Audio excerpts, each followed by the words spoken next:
So you want to buy an airplane. The first rule in buying an airplane, the number one rule, don't buy an airplane. The second rule is when you think about buying an airplane, always refer to rule number one. Don't buy an airplane. There's going to be two happy days. The day you buy it and the day you sell it. Now, if you get past that, these are things you have to consider when buying an airplane. What is your mission? What is your mission? What is your experience?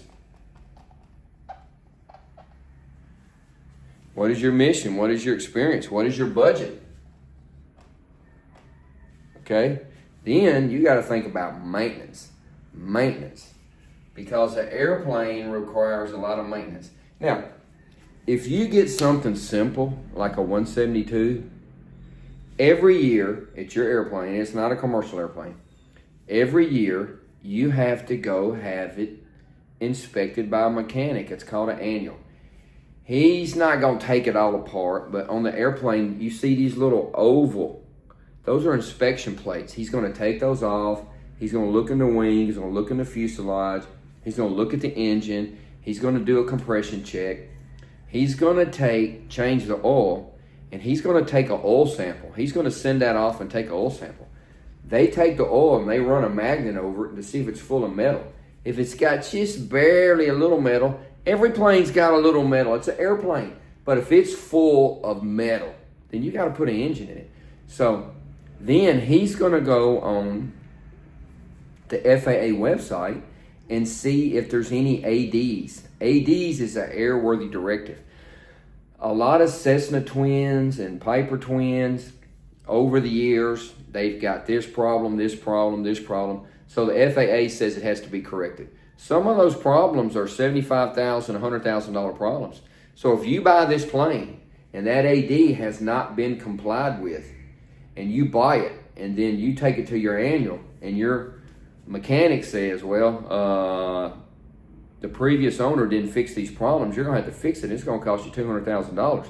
So you don't want to make that mistake when buying a plane. Now, another mistake people make, you don't have all the logbooks, or you don't have any logbooks.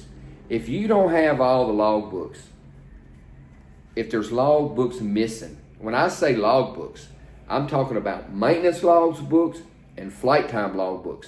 You have no way of verifying where the plane's been or how much time is on the plane or if the maintenance has been done correctly. Especially when you get the big twins and jets and turboprops. You know, littler planes is not as critical. But I would never, under any circumstances, ever buy a plane unless you got all the logbooks, flight logs, and maintenance logs. Now, if you buy something small like a 172, 182, and it's your plane and you're just flying it around, every year when you do the annual, it might cost you $2,500, $5,000. If you get a jet, your annual might cost you $200,000. You might be out on the road and your jet break and you have to spend $10,000 right there just to fly home. So these are things you got to consider. Everybody looks at these $300,000, $500,000 jets. There's a reason there's $300,000 and $500,000. The average engine on a jet, the TBO, is 5,000, 6,000 hours. So what that means is you got to put an engine on it, and an engine ain't cheap. Most of them are on a Cessna program where every hour you fly it, you put some money back towards the engine. So you have to be careful when you buy those jets. What's the total time? Any Cessna that's over 10,000 hours, that's a lot of time, and that devalues it. Now, if you find a plane with 4,000 or 5,000 hours, and there's 500 or 600 hours on the engine, that's a good buy. The most of the TBOs on the small 172, 182s, it's 1,600, 1,800, 2,000 hours TBO. Now, what does that mean? It's recommended to rebuild the engine at that time. Now, that can take 6 months and $75,000. So if you go, I have people all the time, oh, I found this plane. It's great. It's so cheap. What's the total time?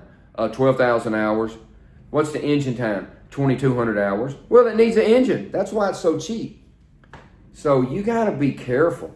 Now, when it comes to jets, it's called cycles. That's every time it takes off and lands, takes off and lands. If you got a jet and you're flying it from Memphis to LA and back once a month, that's not as bad. But if you're flying it 3 or 4 stops a day, up, down, up, down, up, down, up, down, that's where you wear out the engines and the starters and all that stuff. So jets, it's not only total time and engine time, it's also cycles. But now if you want something nice and small, if you want something to learn on, the best airplane in the world to learn on is the Cessna 172. The Cherokee 180 is just a hair below it, but that's a great airplane. Cherokee 140 is kind of small. I'm not getting in a Cherokee 140. I'm not getting in a Cessna 150 or 152 or 162 Skycatcher. It's a 2-seater plane. I'm not getting in it. I'm just not getting in it. Excuse me. Now, the Cherokee 140 is a 4-seater plane, but it's too small. I'm not getting in it. I'm 6 foot tall. So these are the things you got to think about. What is your mission? Is it just you and your wife? Is it just you and your 2 kids? If that's, and your wife, if that's the case, excuse me, I got a sinus infection here in the Philippines. So if your mission is just you and your wife and 2 kids, if you're going to do any cross country, you really need a 182. It's going to be more comfortable. The ceiling's a little bit higher, which I mean it can fly a little bit higher. It's a little faster. It's going to have better avionics. It's going to be a better airplane. Can you learn in that airplane? Yes. Will your insurance be a little bit higher? Yes. Now, a 172 and a 182 is fixed gear. Now, they make a 172 RG and they make a 182 RG. What does RG mean? Retractable gear. That means the gear goes up. You can go faster, but you're going to do more maintenance because of that gear. Now, your insurance is going to go up because there's those that have it, and those that have. And when I say that, landing with the gear down, with the gear up. Now, when you do that, it's really bad for the plane. It's very hard to do because the plane won't slow down unless you put the gear down. And if you get below a certain speed and you don't have the gear down, you get the gear horn, So everybody wants a retractable. Now, the insurance, they're not going to insure you, or they might, but it's going to be high. The best plane to get, if you're just going to fly around the city and go places here and there on the weekend, get you a 172. It's a great airplane. If you want to travel, you need to get a 182. Now, after you get 200-300 hours in there, then maybe think about getting a 182 RG. So these are things you got to think about. The 182, the 172, they built more of those than anybody. Everybody can work on it. Everybody has parts. Any mechanic can fix it anywhere you go. Now, everybody says, I want a Cirrus, I want a Cirrus, I want a Cirrus. Well, get you a Cirrus. But the insurance is going to be, the price is going to be, and when you break down, the mechanic says, well, I don't know how to work on that. Or the mechanic's going to say, well, we need a part. Okay. Well, it's going to take 2 weeks to get the part. So guess what you got to do? You got to leave your plane there, and you got to get a commercial flight home, and then you got to come back and get your plane 2 weeks later. So when you say Cirrus, that's what you're going to run into. If something breaks on your 172, 182 out on the road, everybody can fix it. Everybody's got parts. Everybody can fix it. Now, most of these major, bigger airports, there's guys in their vans with all their tools every night. And all they do all night long is work on airplanes. People come in and land, the alternator's out.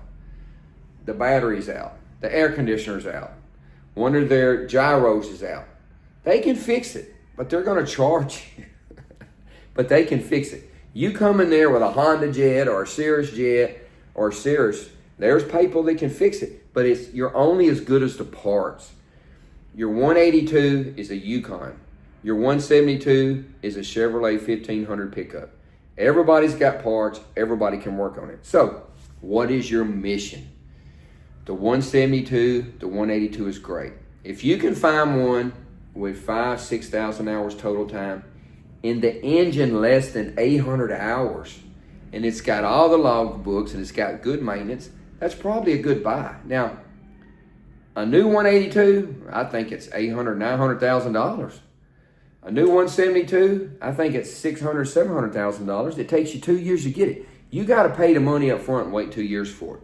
So there are lots of nice 172s on the market that's had an engine put in them. They're still a great airplane. Same thing with the 182.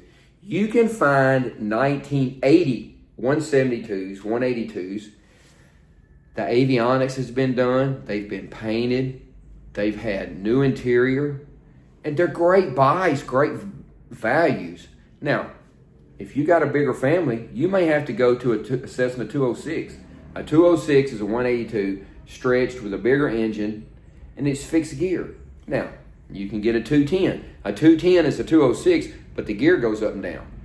It's got 6 seats. The insurance company is going to be rough on that. Now, if you got a commercial license with an IFR rating, your insurance is going to be a little bit better. Once you get to 200, 300, 400, 500 hours, your insurance is going to be a little better on you. So you got to think about, what is your mission? Now, what is your experience? Do you even have a license? If you go to a mom and pop school and you try to get your license, it's going to take you forever. It's going to rain. The plane's going to be broke.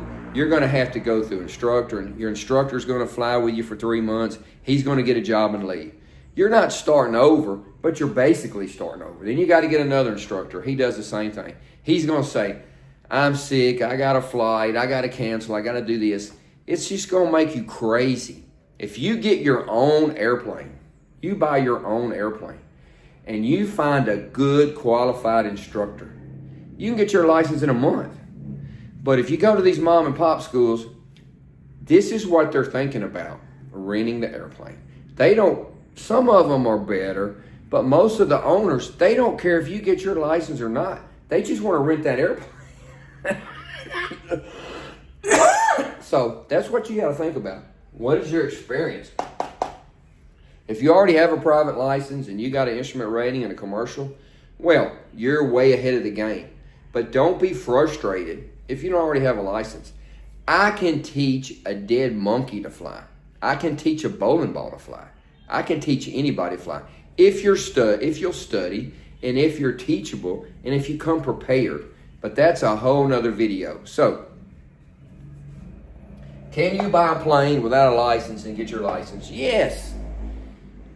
Now, your budget. What is your budget? Like I said, a new 172 is $600,000 and up.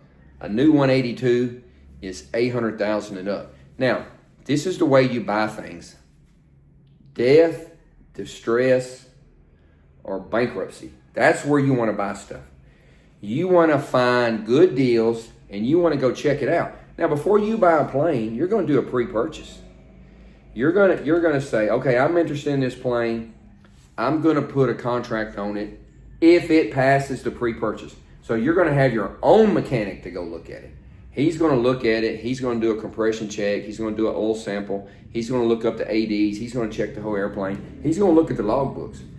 If it passes, it might be a good airplane. Now, good airplanes sell quick. Bad airplanes that have been on the market for 2, 3, 4 years, there's a reason. They can't pass the pre-purchase. So you got to ask these owners, well, how long has your plane been for sale? 3 years. How many people have done a pre-purchase? 5. Well, that tells you right there if there's something major wrong with that airplane. So, your budget. These older 172s, you can get 2000 172s with an analog cockpit. Great airplane. Then you can get them with the G1000. Great airplane.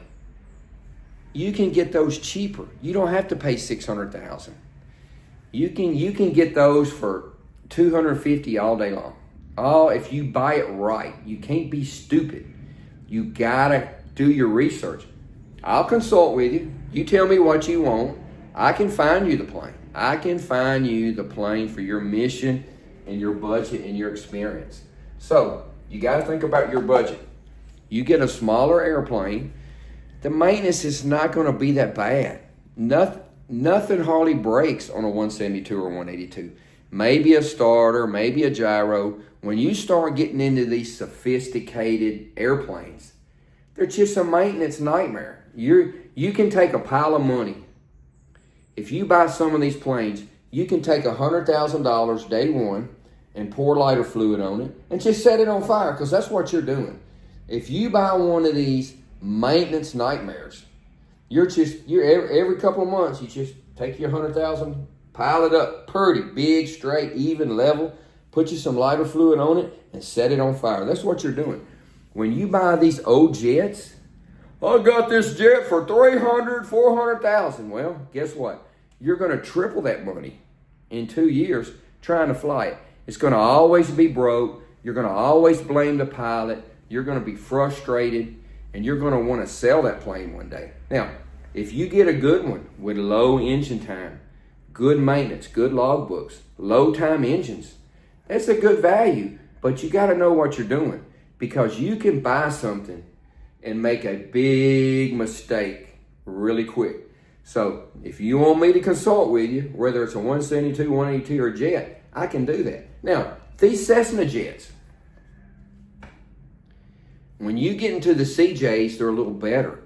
But these Cessna jets are businessman jets. They're made for 200-300 hours a year. They're not made for 200 or 300 hours a month. You need an airliner. Now, if you want an airliner plane, the Cessna Longitude, the Latitude, the Citation 10, which is really a maintenance. The Longitude and Latitude really has taken the place of the Citation 10. Now, if you're going to be flying a lot all the time, up, down, you need an airliner. You need a Challenger jet. You need a Falcon jet. It's got a Challenger has airliner gear. Look at the gear on a Challenger jet. Just go on controller. Look at the gear on a Citation jet. A Citation jet is not made to be an airliner. It's a corporate business jet made for 200-300 hours a year. It's not made for 200 or 300 hours a month. You're going to wear it out. You're going to be frustrated. Your maintenance is going to be crazy. If you want an airliner, you need to get a Challenger jet or a Longitude or a Latitude Cessna. And you're talking big money. So you got to think about your mission, experience, budget, maintenance. Now, let's say you get a Longitude or a Latitude. Can you fly it? Well, being able to fly it and being able to get on the insurance is two different things. If you get a Longitude or Latitude, you're probably going to have two pilots. So your two pilots, you can find contract pilots to fly it, but then you get ready to go somewhere, you can't find anybody. If you get somebody on salary, you're going to have to pay them, you're going to have to pay the Capitan $150,000 a year and the FO, first officer, $100,000 a year. And every 6 months for insurance, you're going to have to send them to training. Well, guess how much training is? $30,000, $40,000, $50,000. So you got to think about that. That's why those older Citation 2, Citation 5, Bravo, Encore Plus, those are sought after airplanes. The Citation 2 is a wonderful airplane. It's wonderful. Even if it's got the original analog avionics in it. You can put a GPS in there, and then you'll be in compliance with the ADS-B, and the plane's a lot safer. So those are not bad that's why people buy them. They're great airplanes, but you got to have a trained pilot, and you got to do the maintenance. You got to do that. So that's what you have to ponder when buying an airplane. You got to think about those things right there. If you need advice, if you want me to find you a plane, I can find you a plane and do all the research for you. If you don't know what to look for, you can buy, it's not even going to be a lemon. It's going to be a $500,000 lemon. And that's a lemon, So do your research. If you want me to help you find one, you call me and I can consult with you and tell you what you need to buy, and I can find it. I can look for it and find it. and make sure the logbooks are theirs, the maintenance has been done, verify the total time, verify the engine time, because these are important questions. So,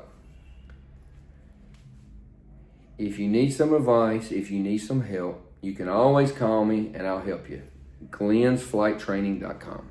I teach, I give lessons, I give biannual flight reviews, I do private training, I do instrument training, I do multi-engine training. I can do all that. I can consult and find you an airplane, So if you need advice, call me. If you need help, call me. Thanks.